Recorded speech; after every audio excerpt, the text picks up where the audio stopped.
قدرمن اوریدونکو اوس د دې ساعت خبرونه وړاندې کیږي. د خبرونو سرټکي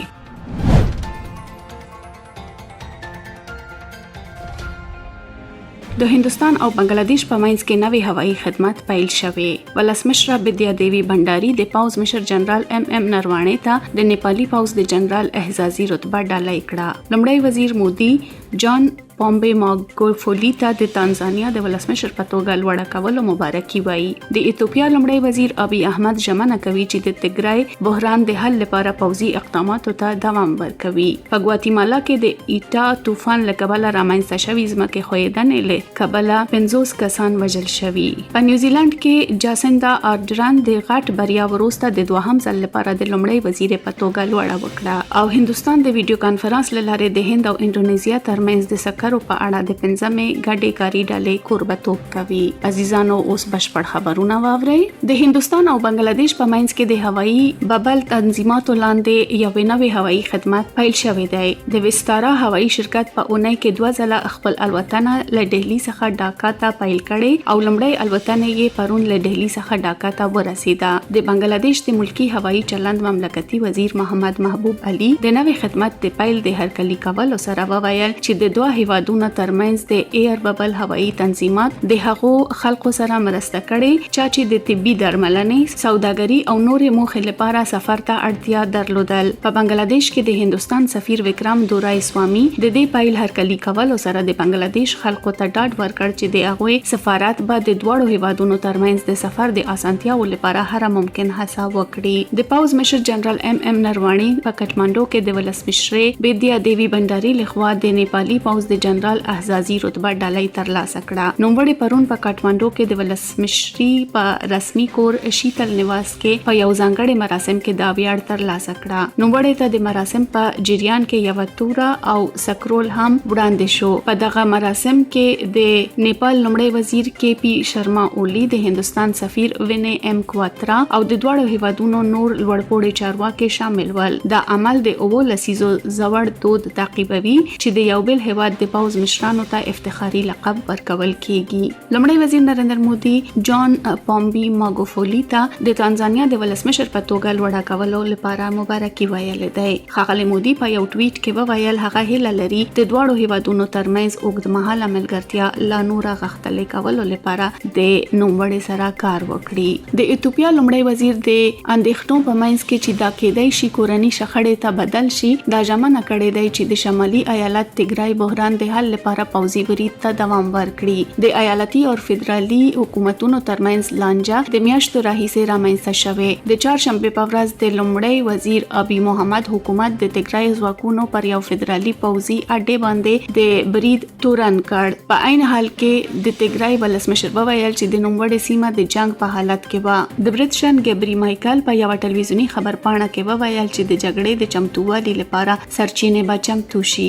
لږ تر لږه 50 کسان په ګواتیمالا کې د ځمکې ښویېدنې له کبله وروسته له هغې وژل شوي چې د طوفان ایټا د دروند باران او تیز بادونو د مرکزي امریکا د هیواد ځپلې. د ګواتیمالا ولسمشر الخاندرو جیاماتي وویل شاوخوا نیمایي مړینې په یو ښار کې و چې چیرته چې د غونډۍ سنډه سقوط تقریبا 100 کورونه د غلیظ خټو لاندې ښخ کړ. د ایټا ځمکې ښویېدنه د سه شنبې په ورځ په ګاونډي هیواد نیکاراګوا کې د طوفان لامل شو. دا طوفان وروسته په استوایي طوفان ته راښکته شوه. دوامدار دروند بارانونه د ژغورنې کارمندان نه پرېږدي چې د سان کریسټوبل او وراپاز ښار په شمول یوې خورا اغیزمنه شوې سیمې ته رسیدلی شي چې د راپور شوي نیمایي تلفاتو کور دی. د نیوزیلند لومړی وزیره جاسندا آرډرن نن د دوهم ځل لپاره لوړه وکړه ځکه چې د ټاکنو وروستي پایله وښودله چې د نوموړې پراخه بریا د مخکني فکرونو څخه خورا لویه وه. وروسته آرډرن وویله د نوموړې حکومت به د کورونا وبا پر ضد مبارزه او د اقتصاد د بیا رغونې ته لومړیتوب ورکړي. آرډرن او د هغې وزیران چې د روانې اونۍ په پیل کې ګمارل شوي وو د ویلنګټن په دولتي ماڼۍ کې د یو مراسم په ترڅ کې په انګلیسي او ماوري ژبو لوړه وکړه. هندستان د کووډ-19 په وبا کې د سفر محدودیتونو له امله د ویډیو کانفرنس له لارې په بریالي توګه د هند او انډونیزیا ترمنځ د ډبرو سکرو په اړه د 15مې ګډې کاري ډلې JWG کوربتوب وکړ. د ګډې کاري ډلې مشرتابه د هند لخوا د هندستان حکومت د سکرو وزارت اضافي سکرټر وینود کمار تیواری او د اندونیزیا لخوا د اندونیزیا جمهوریت د انرژي او معدني سرچینو وزارت د غیر مالیاتي حوایدو ریاست د منرالو او سکرو مدیر جانسن پاکپهان په ګډه رهبری شوی وو. ښاغلي تیواری په خپل پرانیستونکو بیانیه کې په هند کې د سکرو سکتور عمومي کتنه وړاندې کړه او د راتلونکي لپاره راپورته کېدونکو سناریوګانې یې وړاندې کړې. نوموړي د آتم نربر بھارت یعنی په ځان بسیا هندستان لاندې سکرو کې د ځان بسیاینې لپاره د هند نوښتونه او په دواړه هیوادونو کې د سکرو سکتور کې د سوداګرۍ لپاره اړین ګامونه په ګوته کړل. مرکزی حکومت نن وویل چې د کورونا وبا ناروغانو ترمنځ د هیواد د رغېدو کچه 92.32 سلنې ته رسیدلې. په 13 ساعتونو کې د کورونا له 450,000 څخه زیات ناروغان روغ شوي دي. د روغ شوي کسانو ټوله شمیره 9,915,000 ته رسیدلې. په پرلپسې ډول د روغولو راپورته کیدونکو شمیرې ډاډ ورکوي چې د هیواد واقعي قضیې کمې شوې او اوس مهال د مثبتو قضیو یوازې 6.9 سلنه جوړوي. اوس مهال په هیواد کې د فعالو قضیو ټول شمیره 560,000 ده. یاد وزارت ویلي دی لاس ایالتونه او مرکزی سیمې په هیواد کې د فعالو قضیو تر 8 سلنې زیاته برخه جوړوي. په 13 ساعتونو کې په هیواد کې د مثبتو قضیو 40,000 او 608 نوي ناروغان ثبت شوي چې د دې سره تر دې دمه د هیواد د مثبتو قضیو بشپړ شمیر 8 میلیون او 400,000 میلیون ته رسیدلې دی. په 13 ساعتونو کې 609 مړینې راپور شوې او د دې سره د ټولو تلفاتو شمیر 1,449,915 کسانو ته ورسید. هندستان له چین سره تماس کې دی ترڅو چین ته او له چین څخه د هندیانو اړین سفر آسان کړي. سرچینو دا خبره وروسته له هغه وکړه چې چین له هندستان څخه د اعتبار وړ چینایي ویزې یا د استوګنې جواز لرلو سربیره د بهرني اتباعو په چین کې د ننوتنه باندې د کووید د لایلو په ویلو سره موقتی بندیز اعلان کړ. سرچینې وویل چې د چین سفارت لخوا شوی دا اعلان موقتی عمل دی او د وخت سره سم بدلونونه تمه کېدای شي. دوی وویل چې نیول شوی اقدام د لنډ مهال لپاره یوازې د ویزو ځنډول دي او راتلونکي ویزې غوښتنلیکونه منع شوي نه دي. د نومبر له 3 وروسته جاری شوی ویزې چین ته د سفر لپاره د اعتبار وړ دي. سرچینې دا هم وویل چې اقدام یې د هندستان لپاره مشخص نه دی او ورته اقدامات د ځینې نورو هیوادونو لپاره هم اعلان شوي دي. لومړی وزیر نریندر مودي او د هغې ایټالوي سیال جوزبه کونټې بانن یو مجازي دوه اړخیزه غونډه وکړي. دا غونډه به دواړو مشرانو ته یو فرصت ورکړي چې د دوه اړخیزو اړیکو پراخ چوکاټ په هر اړخیزه توګه لسره کتنه وکړي او د دوه اړخیزو اندېښنو په سیمه‌ییزو او نړیوالو مسلو باندې د نظر تبادله وکړي. له حکومت څخه حکومت پورې او خصوصي سکتور سو تفاهم لیکونه د نهایی کېدو په حال کې دي او په دې غونډه کې به پای ته ورسیږي. هندستان او ایټالیا د پیاوړي تاریخي اړیکو، ګډ دیموکراتیک دودونو، د قانون حاکمیت او د نړیوال سولې او ثبات ګډ هدف پر اساس تود او سو اړخیزه اړیکې لري. ایټالیا د آلمان، بلجیم، انګلستان او فرانسې وروسته په اروپאי اتحادیه کې د هند پنځم لوی سوداګریز شریک دی. د دواړو په منځ کې دوه اړخیزه سوداګري په 2019 زیږدیز کال کې 9.52 میلیارډ یورو و. لومړی وزیر نریندر مودي ویلي دی د ټکنالوژي او مدرن پروسس حلونو په مرسته به هند ډیر ژر د کرهنې صادراتو مرکز په توګه منځته راشي. ښاغلي مودي تیر ماښام د مجازي نړیوالو پانګولو ګرد میز د غونډې په مشرۍ کې وویل په زراعت کې وروستي اصلاحات د هندستان د کروندګرو سره د همکارۍ لپاره نوي په زړه پورې امکانات پرانیزي. لومړی وزیر وویل یو پیاوړی او محترک هندستان کولی شي د نړۍ د اقتصادي نظم په ثبات کې برخه واخلي. هغه وویل موږ به هر هغه څه وکړو چې هند ته د نړیوال ودې د بیا راژوندۍ کولو رامنځته کولو ته اړتیا لري. نوموړي وویل کچېرې پانګونکي د باور سره ګټې غواړي، د دیموکراسۍ سره غوښتنه غواړي او د دوام سره ثبات غواړي او د زرغون لید سره وده غواړي، هندستان داسې یو ځای دی. لومړی وزیر وویل پانګوال د داسې شرکتونو په لور روان دي چې چاپیریال، ټولنیز او حکومتداري یې لوړه نمره لري. نوموړي وویل هند لا د مخه سیستمونه او شرکتونه لري چې په دې شمیره کې لوړه درجه لري. ښاغلي مودي وویل هند په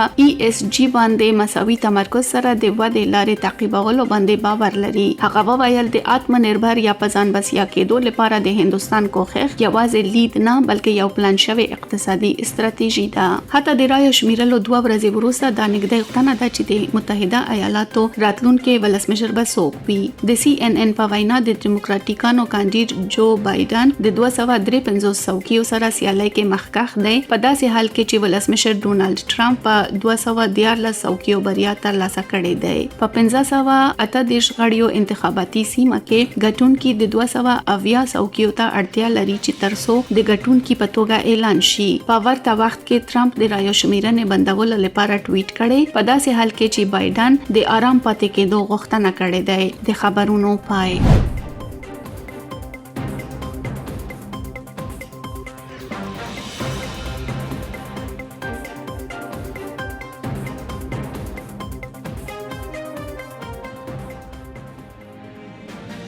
د نن ورځې تبصره. د تبصرې عنوان دی په کابل پوهنتون د داعش برید. لیکنه د انتخاب عالم او جباړه وینا د هریندر کمار سواتی.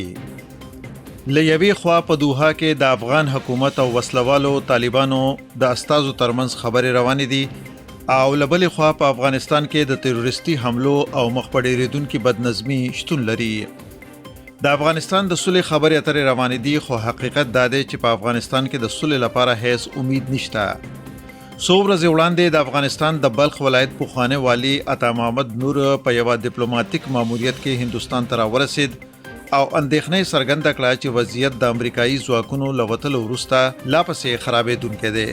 هغه ویره څرګنده کړه چې طالبان ممکن له افغانستان حکومت سره خبرو اترو کې جدي نه دي او دا به وکولی شي په خپلو شرایطو کار وکړي. دا ویره د افغانستان په بیلابیلو برخو کې موندل کیږي. د لوړې کچې ناامیدۍ شتون لري، په ځانګړي توګه د میرمنو او هغو کسانو په منځ کې چې غواړي په افغانستان کې صلح او اعتدال ته وده ورکړي.